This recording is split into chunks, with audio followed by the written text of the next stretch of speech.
Hello everyone and welcome to my Thursday afternoon 1 minute forecast. Meteorologist Hunter Binstock here. We're going to start out with a look at satellite and radar now.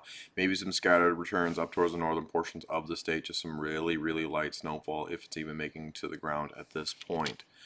Temperatures out there across the rest of the state, we're going to start seeing those 30s, mid 30s across much of the state, maybe getting to the upper 30s. We look a little further south. Even Modridge is only at 46. 37 for Flasher, 38 for the capital city, 36 for Minot. So we're above freezing, so anything that does fall out of the sky is more than likely gonna melt. Our highs for today, we're really not going to see much more warming. We're looking at mid to upper 30s in the northern portion of the state, getting into those lower 40s. We look a little further south, so we're really not going to see that much more warming this afternoon. And our lows tonight are going to be in those 20s, pretty much widespread across the state. We're going to have a fairly cold night tonight, but as we go through tonight into tomorrow, we're going to see plenty of warming. So we're going to get back into those 50s tomorrow before we start seeing a cooling trend over the weekend.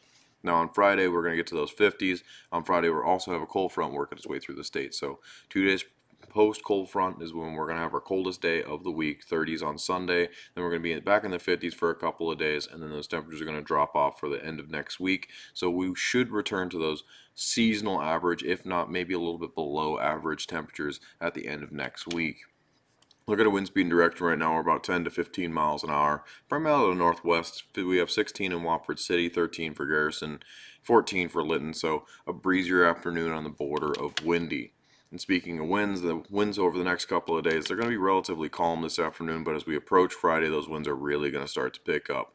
So Friday around noon is where the biggest push of winds really starts. We're going to see 35 mile an hour winds in the southern portions of the state, and going to see those 40s and 45s in the northern portion of the state.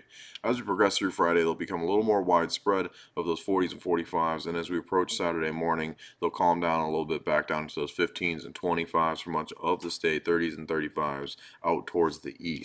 Now, as we push into Saturday evening, we get some more widespread 30s and 35s. Rolling into Sunday, they'll slowly calm down as that afternoon progresses on, just down to 15s and 25s. Calming down for Monday morning, but as we approach Monday afternoon, we have another push of winds. We'll see those 30s and 35s come right back to us. And those 35s will pretty much persist through the afternoon on Monday, finally clearing for Tuesday morning. Make sure to tune in at Cakes News at 4 because I'm going to go over our chances of whether or not we're going to see some blue skies this weekend.